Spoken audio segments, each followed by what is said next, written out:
Good afternoon, church. Welcome to EveryNationPJ. Thank you for having me here to share the words of God with you today. First of all, I just want to honor your leaders, Pastor Cal and Pastor Catherine PC.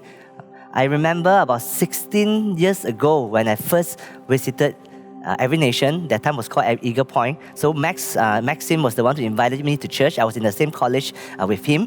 So the first time I stepped into the church, I saw a band singing on stage. And I still remember the song, You Are My All. And I know later it's written by Cal. If you know the song, right? It's a very, very beautiful song. And PC was the one who's singing this. You are my all. You are my hope. You are my everything that I ever need. The one that I ever want. My source of strength.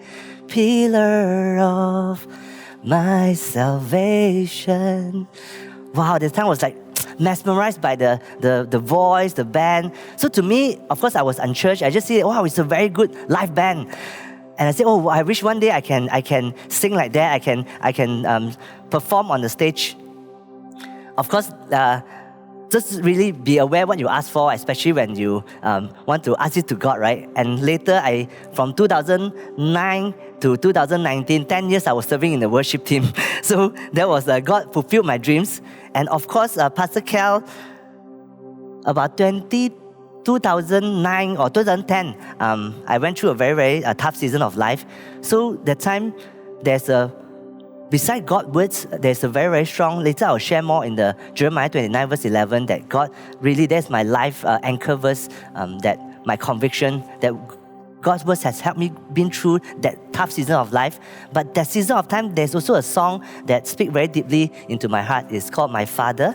It's also written by Cal. So there's a very strong connection between the God, and then the Every Nation, Pastor Cal, Pastor PC. So that's why when he invited me to speak here, I said, yes, actually this week is my most busy week of the past few months. But when he invited me, immediately I said yes. Even yesterday night, I asked my wife, how should I say, did I make the right decision? Because this week is so busy, you know. Did I make the right decision? Then he said, why did you say yes? I said, I don't know, I just say yes. Then I look back when I prepare a message, then I realized, no wonder I say it, because I have so deep connection and grateful towards Pastor Cal and Pastor PC. So therefore, I'm here in their church, and I want to acknowledge their courage to start this Every Nation PJ. So when Pastor Cal first shared this vision, I was like, wow, it's so different. The creative, impacting the creative generation. So it takes a lot of courage to do that, you know. So I really want to honor both of them, and also the leadership team. I also want to remind all of you always to honor your pastor, to preach week in and week out and share the words of God and love you and care for you. So would you, in wherever you are, give them a round of applause. All right, so I'll start my message today, and I'm so honored to be last part of the series called Gospelation. Even the title is so creative, right? Gospelation. It's gospel and relational, being gospel and being a relational. And I think it's a perfect piece together. I just cannot imagine gospel without relation, and it just doesn't make sense. As all we know, I mean, in Every Nation, we always talk about discipleship is relationship, right? So if you want to share this gospel, how can you relate? Don't relate, and yet you share this gospel. It's just very hard to imagine that. So I think it's a perfect title. And in fact, when I thought about it, I craft out some sort of like a formula. What is the formula for this gospel and relational? Or you call it or if you want to say the formula for effective evangelizing also can. But I say it's 3 elements. First, conviction. How convicted are you of the gospel? Give yourself a rating 1 to 10. 1 being that I don't believe at all. I totally don't believe in the gospel. Or 10 is that not only you believe, but it's impacted you deeply. So 1 to 10, how would you rate? That's the first element. Gospel, the conviction, plus platform. So what do you mean by platform? For me, I see everything as a platform. When I go to church is a platform that with people in it. In my work, my company is a platform. When I go to play, there's a platform. When I go to different place, Toastmaster, every different social network is a platform. So you actually need a platform. Because if I have a gospel, it touched my life, I want to share it out. Where do I share? I cannot just stand there and talk to myself, right? I need to go to a platform to share the gospel. So what is your platform? How many platforms do you have, and how deep connection you have with the platform. And next is times love. So how much love you have for that person that you want to share gospel to. So it's conviction plus platform times love. That is the formula of Gospelational. I didn't get this approval from pastor yet. This is just my own understanding, okay? So the conviction plus platform times love. So today I want to share with you, but the intention is never to convert, but it's to love and care. If you truly love and care for the person, they can experience the love of God from you. Of course, I'm not downplaying the sharing the bridge and really telling them, explaining to them the logic and the whole story of gospel. I'm not downplaying that. I'm just saying that if you really convicted automatically and you really want to love and care, you will do that. So I want to share something this is what happened in the corporate world. In fact, it's a framework or a philosophy when we do in our 10X CEO. It's a platform when we do enrollment or when we do sell something, right? In the corporate world, we sell something. Of course, in the church concept, we don't. I'm just trying to relate. Okay, you just follow me. So in the corporate context, we always sell something to the client, to your staff, to sell the vision, sell to your supplier. So it's a lot of selling, or you call it enrollment, depending where you call it. Selling is push, enroll is pull, but it's principally the same thing. So, but there are 5 levels. So why in the corporate world, a lot of people are reluctant to sell? There are 5 levels. Why? Because if I ask this question, everyone in the while watching this series, selling is ... fill in the blank. Selling is ... What comes to your mind first? Whatever comes to your mind. So let me give you different type of answers. There are basically 5 different levels. Some you have an obvious answer. Some you have a subconsciously, you may not know that. So the level 1, why most people cannot sell is because to them, selling is cheating. Why? Because either they was cheated before, or they saw someone or their family member was cheated before. So deep inside them, to them, selling is cheating. So they cannot actually sell something because they felt that selling is cheating. And then if you go one level up, selling is forcing. It's either they have been forced or they have been forced by someone before. And if you go one more level up, selling is transacting. To them, it's just a transaction. Okay, buy, sell, buy, sell. Okay, if you want this, if you have value, you take. No, it's okay. So it's transacting. So of course, people are transacting, they still can sell. But if you go one level higher, the level 4, those are the people when they are very good salesperson. Selling is helping. When they truly believe that when I sell something is to help someone, so they will find out the product and service that really helps someone before they go and promote it. But the highest level, level 5 is selling is loving and caring. So I'm sure you experience these 5 levels of people in your life when they want to sell something because they truly love and care for you. But of course, this happens in the corporate world. When you see people in the level 4 and 5, they are very effective salesperson. But I want to relate to the church context. But like I said, it's not about selling, but you need to have level 5 type of conviction before you can really share the gospel. Because level 5 is selling, is loving and caring, right? This is not even selling. The gospel itself is love. God is love, love is God. Only when you truly love and care for the person, you will naturally share the gospel. We don't need to tell you to do that, So I said, the how is not... I still remember there's this... beginning of this year, I was in the church leadership team. One of the church asked me to share about evangelizing or sharing gospel. So one church staff asked me, he said, hey, can you share with me, how do you do that? Like, what's your technique and all that? So I said, before I go there, I said, the how is really not the major, it's the what is your conviction? I asked the person 1 to 10, how would you rate your conviction? So, like I said, it's very simple. Let's say, imagine right now, think of your favorite cuisine, be it Thai food, Japanese food, or whatever food. So for me, it's Japanese food. Let's say, for example, you have you love Japanese food as well, and one day your friend brought you to a restaurant, Japanese restaurant. When you try the food, it's so good. You have never tasted such a good Japanese food before in your whole life. And guess what? It's affordable. Wow. Okay, now let me ask you, do I need to teach you how to share this with your friend? You don't need, you just go. Bro, you must go. Don't need to talk, you go. It's not good, you come back and tell me. Right? Can you imagine with the same type of conviction you share the gospel? You know what? You must come to church. Don't talk. You just go. If you're not going, come back and tell me. You have that conviction to share a restaurant, but we don't have that conviction to share a church. Sometimes, you see, it's just funny, right?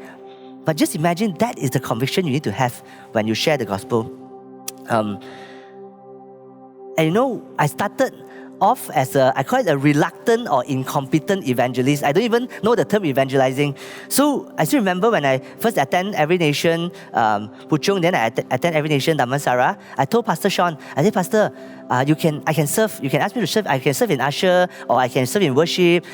But please don't ask me to go and share gospel. I'm not an evangelist. I'm not an evangelist. Because as a business person, I started my business by then already. I started about 15, 16 years ago. So I said, it's very weird, as a business person, suddenly I talk about business, then I talk Jesus. I just felt cannot gel. It's very weird. So I said, don't ask me to evangelize. Then Pastor Sean said, it's okay. It's no worry. No, don't need to force yourself. You just pray about it. Just relax. So I said, okay. But after a while, I start to have this question that been asking me in the corporate world. Is, hey, young man, the time I was like 23, he said, why are you so passionate in what you do?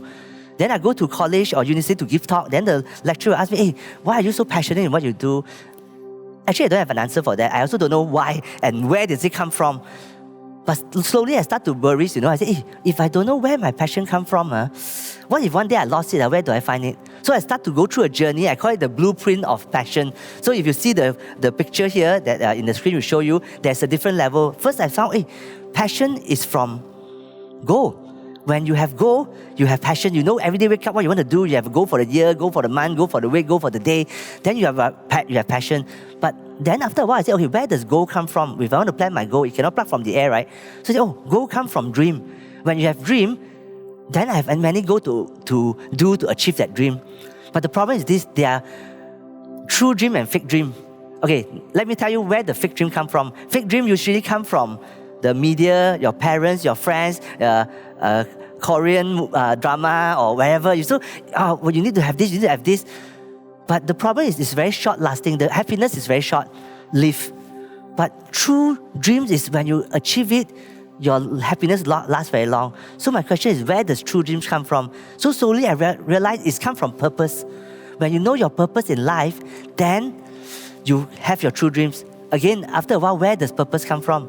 It comes from God. Because if you believe that you are a creation, then you must ask the Creator, why did He created you?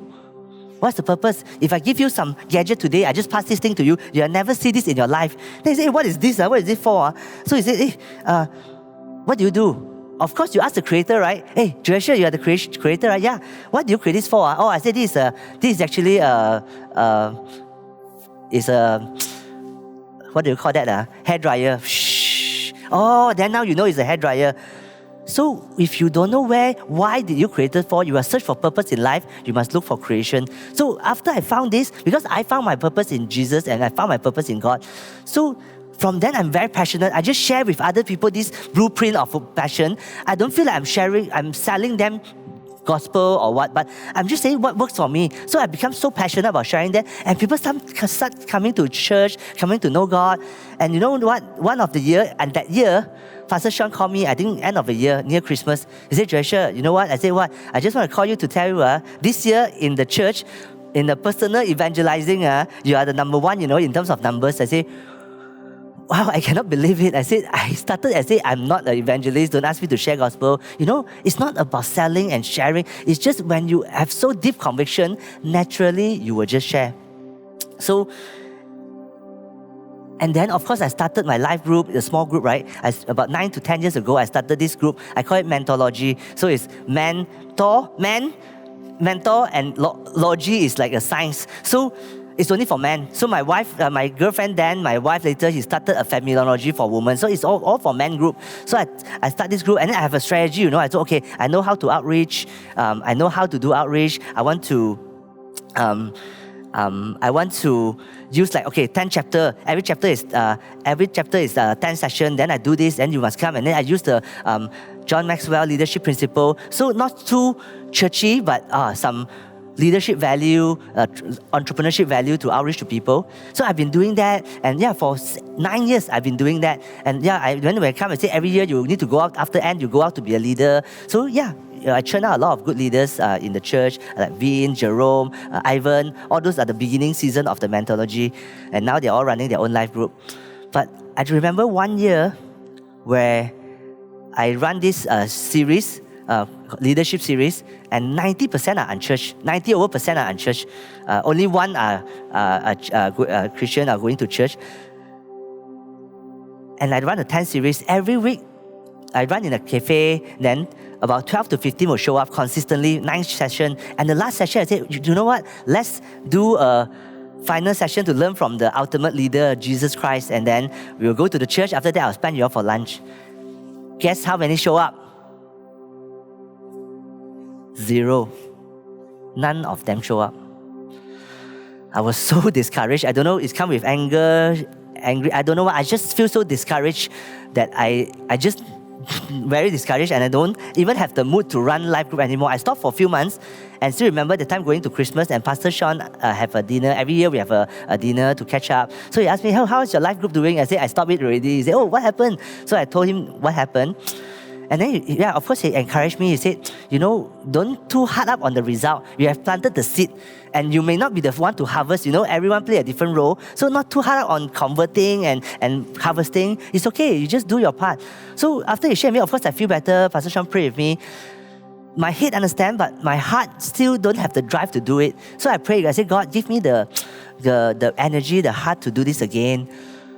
And guess what? One of the Mentology members, early days, now he's running a life group with Ivan. So she gave me a Christmas gift, which is this book called Courageous Leadership. So I thought, okay, I'll just read it. So just in the first few chapters, of course, he talked about this conviction, the local church is the hope of the world. And I look back in my life, where would I be without Jesus, without God, without church, without the brother and sister with me for the past 15, 16 years? That already first struck me. And then I read the story about this couple where their baby has some challenge and is going to die soon. And he asked the pastor to pray for the baby. And the husband and wife are okay. Their soul is well. And the pastor was so shocked. He said, it's okay. Our life group member is taking good care of us. Don't worry. They have been praying with us, taking care of us. Now they are preparing the funeral already. So when they walk away, the pastor thinks, wow, where would this couple be without church, without God, without a life group? So that gave me so strong motivation to start the life group again, and I started differently. This time I want a deep connection. That's why we rebrand it to 4-season life group, because we want everyone to have a different season. We live a different season of life, and we want to walk through with our brother and sister, different, be it summer, spring, winter, or fall. We want to walk with you in different seasons of life. So now we have our church, our life group, about 30 people, and we set a group target that we invite 100 people to church this year and every year. And I started it again, and now, of course, I get so much fulfillment and so much joy in running a life group and sharing life together. So I want to encourage all of you here before we go into the song, is that you may be rejected before, or you may feel discouraged, but you know what? Always go back to the words of God. Like in the beginning, I shared with you Jeremiah 29:11. For I know the plan I have for you, declare the Lord. The plan is not to harm you, but to prosper you, to give you a hope and a future. And this verse really helped me go through my lowest season of my life. And I always go back to the verse. And whatever you go through, God has a plan for you. So do not be discouraged. Even if you feel rejection, it's okay. Pray to God, ask God, go back to the words of God and come back again. And when you are deeply convicted, you will naturally share the love and the words of God and the gospel to the people that you love and care.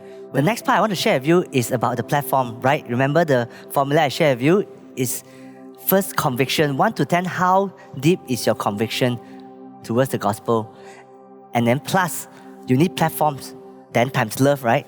But what about platform? What is it about? So if you see this picture that I'm going to share with you, so these are all the platforms that 4 of us shared. Myself, Hao Chun, Sisi Ngai, and Adrian Sue. So of course, not all platforms is started by us. So that's why I say, if you first started, you see, out of these four of us, we have about 46 platforms, and only 7 are profit, means that it's our company. I see company as a platform as well. The rest of 39 is either not for profit or non-profit. What do you mean by that? Not for profit means that we charge them, but the profit goes to charity. So, but you don't need to start everything by your own. You can just leverage, like, see, one of them, Toastmaster is one of the platform because it's just a good platform. What is stopping you to go to Toastmaster to share love and care? So what is stopping you to go to this whatever business platform or social platform or sport platform to go and share your love and care? Go out and reach out to more people. So these are the platform. Of course, I don't start like that as well. When I first started, I only have 2 platforms, which is my company. The time it's called Joescher House, and then there is church, which is Every Nation, Damansara. But even that 2 platforms, it was very, very tough for me. I feel that I cannot manage my time, So now people say, wow, you have so many platforms, how do you manage your time? But it all started back then with just 2 platforms, and I still feel so stressed out. I still remember one particular incident. Pastor Sean invited, say, all leaders need to go for this retreat, all leader retreat from different every nation. Okay. But that same date, it was my company strategy retreat as well. We need to do planning for next year. So Pastor Sean, this one is very important, everyone must go. Pastor Tim will be there, everyone will be there. So I say, okay, because it's my company, I can change the date. But of course, I must confess, I changed it reluctantly, and I was very angry to change. When I go there, I still remember the first session after worship. Then Pastor Tim hosts the session. He said, okay, before we start, since all is leader here, is there any question that you want to ask? So I was the first one to raise hand and ask a question. I said, Pastor Tim, first of all, I must tell you, I'm very angry. He said, oh, don't be angry first. What's going on? So I said, because I said today is supposed to my company retreat. I haven't even settled my company stuff. I still need to do the church thing. I feel like I'm tearing apart, So then Pastor Tim response was this. He said, what he shared really changes my whole perspective on this. And first he said, don't be angry first. Let's come now, sit down. Let me try to answer you. So he said, whatever we do in life, be it work, church, and whatever you do, be it, now it's 2, but you can 2, 3, 4, everything you do should supposed to pull you towards the purpose of God. It's supposed to pull you towards the purpose of God. If you feel that you are tearing apart, something is not right. May not be work, could be the church. Maybe you are taking wrong role or too heavy role, or it could be work. I don't know which one. You just need to go back and pray and sit down with Pastor Sean and work it through. But something is not right, because if whatever you do is pulling towards the purpose of God, you won't feel this tearing apart. So after you share, I understand the concept, and I keep, of course, when I go back to day, I still feel the struggle. However, I have this in mind. Okay, whatever I do, is it going towards the purpose of God? So slowly, Pastor Sean helped me to reduce some workload. He said, okay, you still stay in worship, but you can reduce the leaders meeting and all this. So okay, I still go on until one season that I started the Global Strategy Advisory. I become a consultant, and then realized that, and I started Strategy Masterclass. I suddenly have a lot of time. So then with that time, I said, what do I do? Hey, maybe I start to connect back with my friends. So some of you know the story, and I go to connect with my friends. We already lost touch, and they also not only lost touch, we also lost trust. Because I asked them, hey, let's come for Yam Cha. So our second primary school friend, he said, who else is coming? I said, the other guy. I said, then you let him confirm first. I said, we just come out first, cannot, man? He said, never mind, you ask him to also. I said, what's going on? It's like, he said, what, you work in insurance, is it now? I said, no lah. He said, what, you work MLM, is it? I said, no. I said, what, you want to ask me to go church, is it? I said, I always been asking you to go church, right? So he just lost the trust, So I start to go into their life again. I see what they really enjoy doing. So I found out both are my primary school friends. I know him for over 20 years. They like to play darts, the darts. So they like to play darts, and every day they are playing darts. So I said, the best thing is to go into their life. So I learned to play that with them. So I started this team called 7 Samurai. So I put in whatever I learned and I know in the consulting world, I put into this platform. So I really get a designer, a world-class designer to design the logo, the identity, the merchandise, the shirt, the team. So everything I make it world-class, So they were so stunned. Actually, I'm trying to share love and care. Trying to teach leadership, management, all this through play. So that when they start to play, they learn. So slowly, they come to love. And then we grow the team. Now we have 50 over members. But not only about playing darts, but also sharing love and care. A lot of them, their life gets transformed. I still remember when I I parked this column under play and relaxation. It's just play. But, after second year, I just thought I want to do it 1 year. Then after that, I'll do something else. But, we see life change. We have friends who have depression and get out of the depression because of this platform. I was so shocked. Then, I have not only one, there are a few of them. I got one friend, he's going through some challenges, depression. Then I said, why don't you join this platform? So when he come, he write me during my birthday, he write me a letter. He says, Joescher, I asked you to help me, but you brought a team of army of angels. You brought so many people to help me, and he walked out of depression. And one of the story, it's also through this platform, it feels almost like a church, but we don't talk about Jesus and God, it's just play, but we have so much love and care in that platform. So I still remember one of our retreat, 30, 40 of us was there. So one of the friends, we're a very cheerful friend, we were taken to share, what do you learn from this platform? And then suddenly this person don't want to share. No, this person was always very happy and cheerful. I said, it's okay, fine. And then the next day, this person write me a long message. He said, you know what you see the me that you see is not me. This is the me I want people to see. But deep inside me, I'm broken. She shared that she just went through divorce, and then the parents have accident, and then the children face something, and then he have this problem. So she shared a whole lot of tragedy happened in her life. So you know what? I actually attempted suicidal. But the cheerful face that you see is not me. That is the me that I want to be. And guess what he said? But after I joined Seven Samurai, I gave up the suicidal thought because I feel there's a family here supporting me, a place that I can feel belong. So wow. So now I don't put it under play and relaxation anymore. I put that Seven Samurai under community and contribution and also even in God and purpose, So because it really transformed life. So I said, as long as we continue to transform life, we will continue doing this. So this is just one of the platform. And so then another platform by platform, we keep growing and growing. So all these platforms that I started, and now people ask me, we have 20, 30 platforms. And then we have second gen, we have this second generation, we have 99 second generation business owner that we add value to. Then we have this spiritual harbor ministry, and then we have this couple dinner, we have this TEDx CEOs, there's so many. Then everyone says, wow, how do you manage? I look at my schedule, I said, you know what? It's exactly what Pastor Tim shared with me. Everything I do is pulling me towards the purpose of God. I don't get my way out to do something new. It's just part of my life.